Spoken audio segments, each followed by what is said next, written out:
શાંતિ। આજે આપણે સમજીશું કે સ્વસ્તિકા એટલે શું।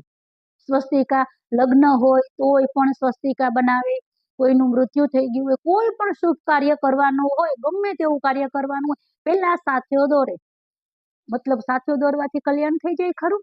તો સ્વસ્તિકા એટલે શું છે કે ચારેય યુગોને બતાવતું એક ચક્ર છે। સતયુગ, ત્રેતાયુગ, દ્વાપરયુગ અને કલયુગ। આ ચારેય યુગનું સત્ય જ્ઞાન જો મળી જાય તો માણસનું કલ્યાણ થઈ જાય। કેમ કે ખબર પડે કે હું કોણ છું, ક્યાંથી આવું છું, ક્યાં જવાનું છે અને સૃષ્ટિ ચક્ર શું છે।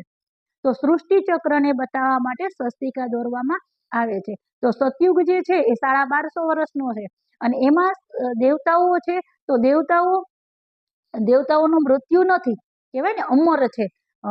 મતલબ શરીર તો છોડે છે પરંતુ એનું અકાળે મૃત્યુ નથી। 16 કળા સંપૂર્ણ છે, સંપૂર્ણ નિર્વિકારી, મર્યાદા પુરુષોત્તમ, આવા આપણા સતયુગી દેવતા હતા।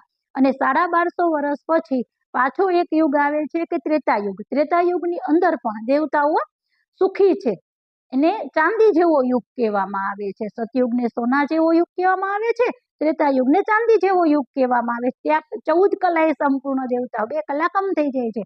એ પણ 1250 વર્ષનો યુગ છે, તેમાં પણ દેવી દેવતા ક્ષત્રિય ઘરાનાના કહેવામાં આવે છે। ત્યાં પણ કોઈ દુઃખનું નામ નિશાન નથી। ત્યાર પછી એ 2 યુગને બ્રહ્માનો દિવસ કહેવાય અને ત્યાં સુખ છે, સંપૂર્ણ સુખ છે। દુઃખ શું છે એને ખબર પણ નથી।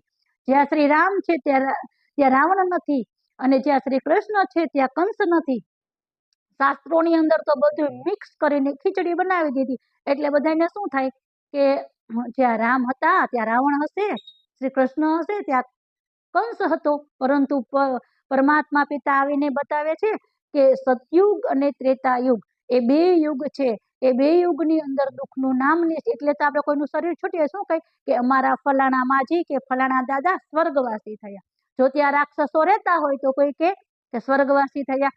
ત્યાર પછી દ્વાપરયુગ અને કલયુગ આવે છે। તો દ્વાપરયુગની અંદર કલા 8 રહી જાય છે, તો 8 કલાધારી મનુષ્ય કહેવાય છે। તો ત્યારે પણ એટલું બધું દુઃખ નથી જેટલું કલયુગના અંતમાં છે।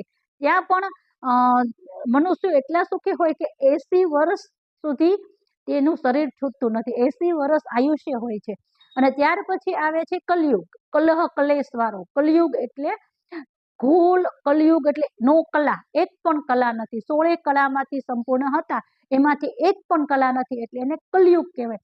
તો કલયુગના અંતમાં જ્યારે પરમાત્મા પિતા આવે છે, 100 વર્ષ જ્યારે કલયુગના બાકી હોય ત્યારે પરમાત્મા પિતા આવે છે અને સંગમ યુગ કહેવામાં આવે છે। આ ચક્ર જે જાણી લે છે એ સુખી થાય છે, એનું જ કલ્યાણ